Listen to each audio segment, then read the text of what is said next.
विकसित भारत के निर्माण में देश के अन्नदाता की महत्वपूर्ण भूमिका है। इसलिए इस बार के बजट में किसानों और कृषि क्षेत्र को सर्वोच्च प्राथमिकता देते हुए कुछ बड़े फैसले लिए गए हैं। प्रधानमंत्री मोदी का विजन है कि आत्मनिर्भर भारत की नींव आत्मनिर्भर गांव, आत्मनिर्भर किसान और आधुनिक कृषि से ही मजबूत होगी। इसी सोच को साकार करता बजट 2026 बन गया है नए भारत की एक और उपलब्धि।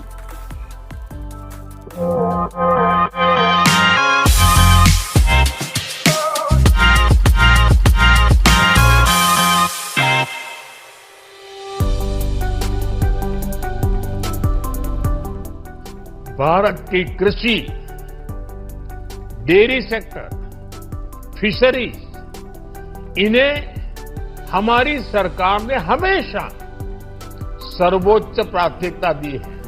इस बजट में भी नारियल, काजू, कोको और चंदन की पैदावार से जुड़े किसानों के लिए अनेक अहम कदम उठाए गए हैं। भारत विस्तार AI इस टूल से किसानों को उनकी भाषा में जानकारी मिलने से उन्हें बहुत मदद मिलेगी। फिशरीज और पशुपालन में उद्यमिता, उसको बढ़ावा देने से गांव में ही रोजगार और स्वरोजगार के और ज्यादा अवसर बनेंगे।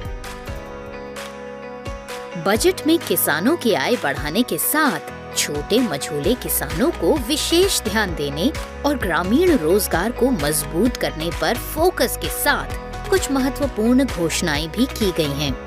इस साल कृषि सेक्टर के लिए 1.32 लाख करोड़ का प्रावधान है, जबकि पिछले बजट में ये राशि 1.24 लाख करोड़ थी। यानी कृषि बजट में लगभग 7% की बढ़ोतरी हुई है। इसमें 9,967 करोड़ ICAR और रिसर्च के लिए दिए गए हैं। किसानों को बड़ी राहत खाद सब्सिडी में भी मिलेगी। इस मद में 1,70,944 करोड़ रुपए का प्रावधान है। इससे न सिर्फ खेती की लागत कम होगी, बल्कि मुनाफा भी बढ़ेगा।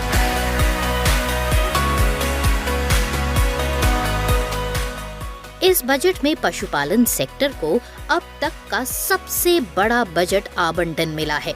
2025 में पशुपालन क्षेत्र के लिए 4,850 करोड़ रुपए आवंटित हुआ था, जबकि 2026 के बजट में 6,153 करोड़ बजट का प्रावधान है, यानी सीधे 27% की बढ़ोतरी। किसान क्रेडिट कार्ड के तहत सब्सिडी वाले अल्पकालिक ऋण की सीमा 3 लाख रुपए से बढ़ाकर 5 लाख रुपए कर दी गई है। देश भर में मत्स्य पालन को बढ़ावा देने के लिए 500 जलाशयों और अमृत सरोवरों का एकीकृत विकास किया जाएगा। भारतीय जहाजों द्वारा एक्सक्लूसिव इकोनॉमिक जोन यानी EEZ या हाई सीज में पकड़ी गई मछली पर शुल्क मुक्त कर दिया गया है। इससे मछुआरों की आय बढ़ेगी। तटीय, पूर्वोत्तर और पहाड़ी क्षेत्रों में नारियल, काजू, कोको, चंदन जैसी उच्च मूल्य वाली फसलों के लिए विशेष कार्यक्रम शुरू किए जाएंगे।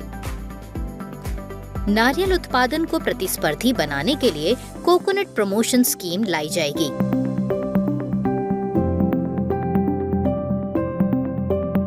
किसानों को सालाना 6,000 रुपए की मदद देने वाली PM किसान सम्मान निधि योजना जारी रहेगी, जो करोड़ों किसान परिवारों के लिए आर्थिक सहारा बनी हुई है।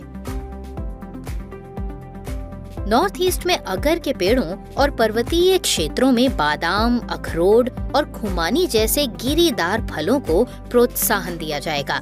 वर्ष 2030 तक भारतीय काजू और कोको को प्रीमियम वैश्विक ब्रांड के रूप में बदलने के लिए भारतीय काजू और कोको के लिए समर्पित कार्यक्रम का प्रस्ताव है। भारतीय विस्तार नामक बहुभाषी AI एग्री टूल लॉन्च किया जाएगा, जो एग्री स्टैक और ICAR की जानकारी के साथ किसानों को फसल योजना, मौसम चेतावनी, कीट प्रबंधन और बाजार की जानकारी देगा।